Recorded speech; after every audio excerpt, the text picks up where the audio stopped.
To enter this city in 2026, you need a QR code. Not for a museum. Not for a theme park. For the streets themselves. A 1,000-year-old city is becoming the first place on Earth where walking in requires a ticket, a time slot, and your name in a database. In the next 20 minutes, you'll see exactly how this happened and which city is next. Venice was built to be entered freely. For 16 centuries, anyone could step off a boat and vanish into its alleyways. Today, the city hosts up to 30 million visitors a year, while fewer than 50,000 people actually live in its historic center. That math broke something. And the fix they chose has never been tried on a living city before. Viral videos call it the death of Venice. They say the city is closing, that 2026 is your last chance to see it. This is TrendXverseGo. Today we separate the panic from the paperwork, because what Venice is actually building is stranger than the rumor. And it's coming to a city near you. Let's start with what the internet says. Scroll through travel TikTok and you'll find the same warning everywhere: Venice is closing. Total digital entry. The end of spontaneous travel. The videos show turnstiles, checkpoints, crowds pressed against barriers. The comments are full of people rushing to book flights before the gates supposedly slam shut. But when you trace these claims to actual city regulations, a different picture emerges. Venice is not closing. What it's doing is arguably more interesting, and in some ways, more unsettling. Because it started with an experiment no city had ever run. In April 2024, Venice became the first major city in history to charge admission. The contributo di accesso, the access contribution. €5 to enter the historic center on peak days, if you weren't staying overnight. The world's press called it a watershed. Economists called it the Disneyfication of a living city. City Hall called it something else: survival. That first trial covered around 30 days. The next year, it grew to 54. And in 2026, it covers 60 peak days, from early April to late July. The experiment is not shrinking. It's compounding. Here's how entering Venice works now, on a charged day. Before you arrive, you register online: name, date, details. You pay €5 if you book at least 4 days ahead. Wait until the last 3 days, and the price doubles to 10. In return, you get a QR code. That code is your key to the city between 8:30 in the morning and 4 in the afternoon. Stay in a registered hotel, and you're exempt, but you still have to register. Live there, work there, study there, exempt, but in the system. Everyone is in the system. And the system has doors. At Santa Lucia railway station, where most day trippers arrive, inspectors with scanners check codes at the platforms. Same at Piazzale Roma, the last stop for cars and buses. No code on a charged day means a fine, and fines can reach into the hundreds of euros. To be clear, there are no walls, and plenty of days remain free. But the infrastructure is real, staffed, and expanding year after year. And the QR codes are only the visible half of the machine. The invisible half has been running since 2020. On the island of Tranchetto, inside a converted warehouse, sits the smart control room. A €3 million nerve center that watches the entire city in real time. Working with the telecom provider TIM, it tracks the phones inside Venice, how many people, which neighborhoods, even which countries those phones are registered to. It knows where crowds pause. It knows when they speed up. It counts every arrival, every departure. Officials say the data is anonymous, aggregated, harmless. Maybe. But no other historic city on Earth is watched quite like this. So let's audit the viral claim. Is Venice closing? No. Is 2026 your last chance to visit? Also no. But is a real city being wrapped, layer by layer, in registration systems, entry windows, checkpoints, and live surveillance? Yes. That part is completely true, and it's accelerating. Which raises the question the videos never answer. Why would a proud, 1600-year-old city do this to itself? The answer is a slow-motion emergency, 30 million people wide. Start with the numbers, because they're brutal. Venice's historic center is about the size of New York's Central Park.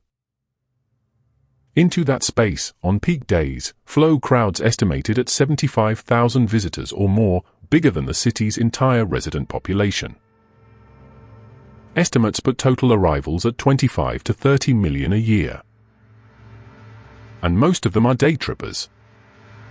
They arrive at 10, photograph a bridge, buy a slice of pizza, and leave by 5. They fill every alley, while contributing a fraction of what an overnight guest spends. The city drowns in visitors it barely profits from. Now look at who's left behind.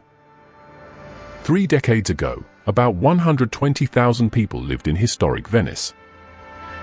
Today, the number hovers around 50,000, and it drops by roughly 1,000 every year. Homes become holiday rentals.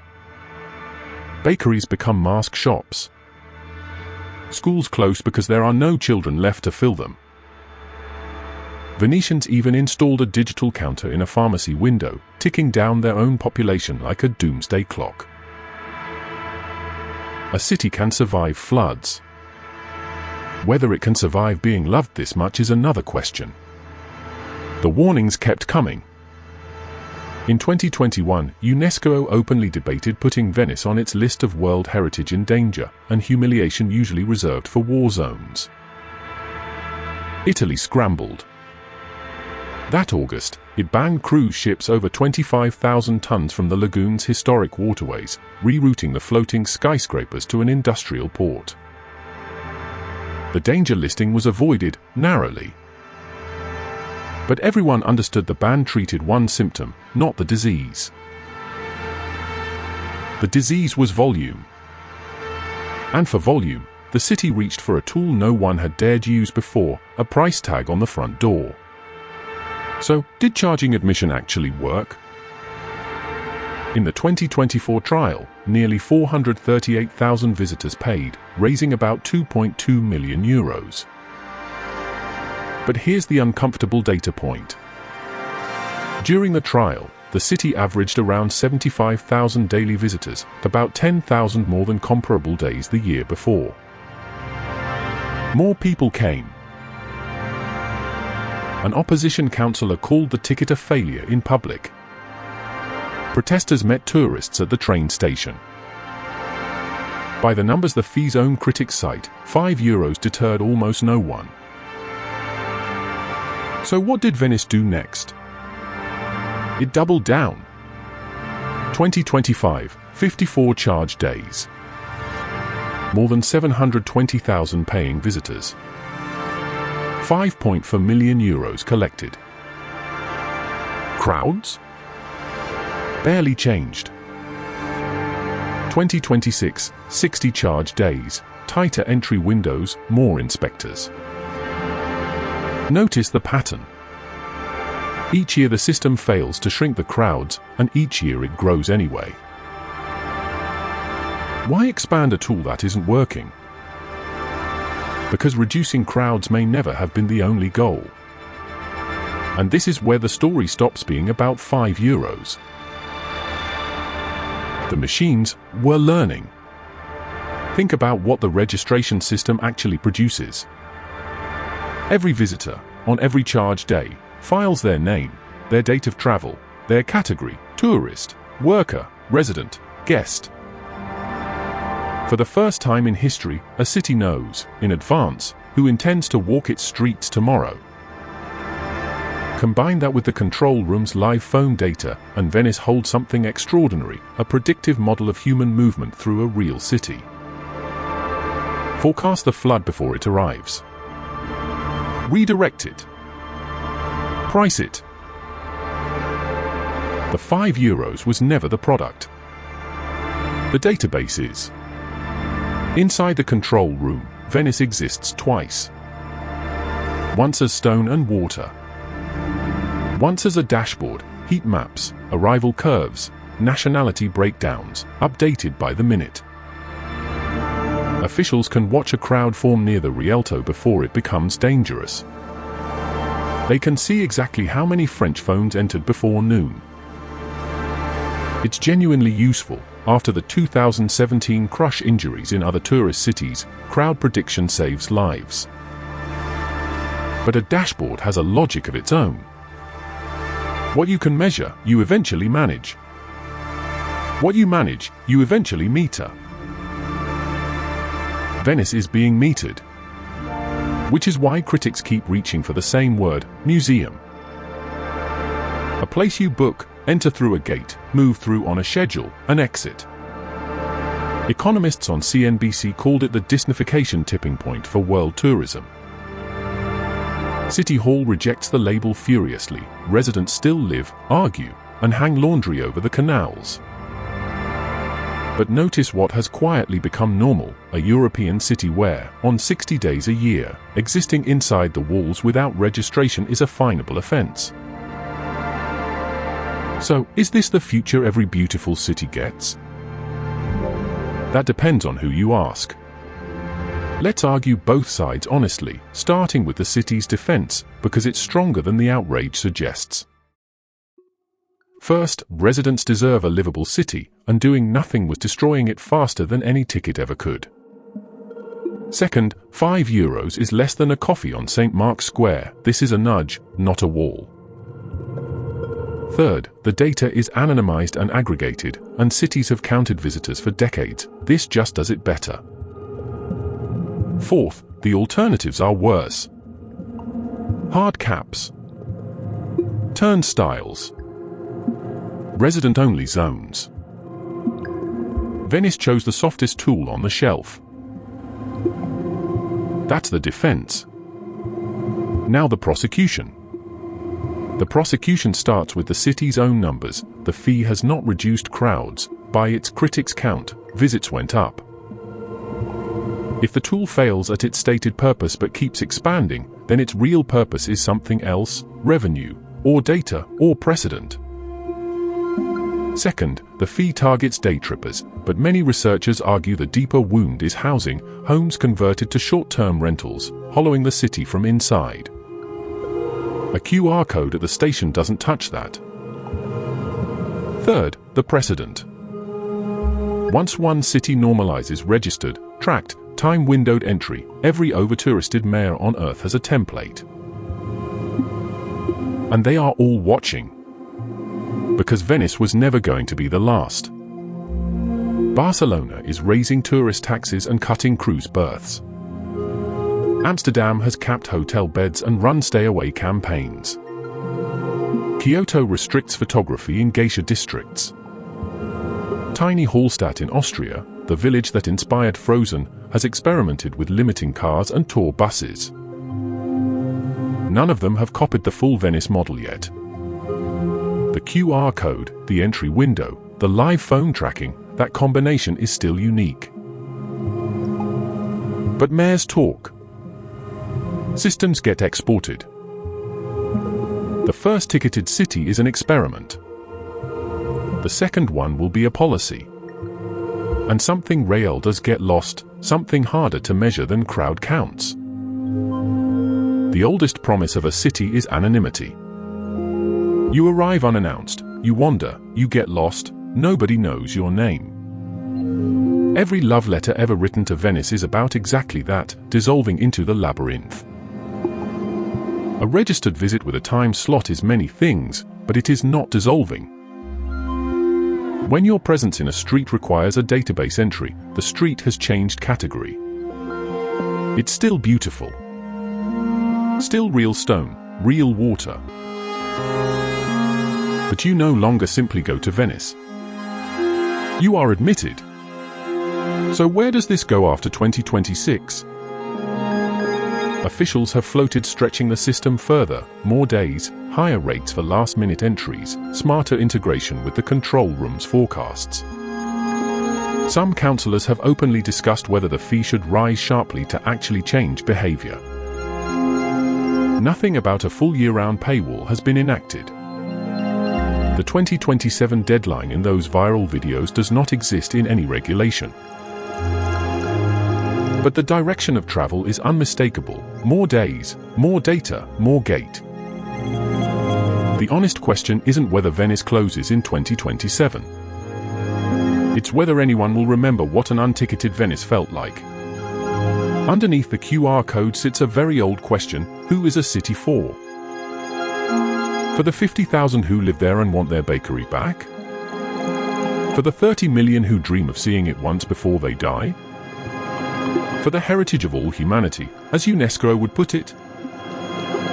Every answer produces a different Venice.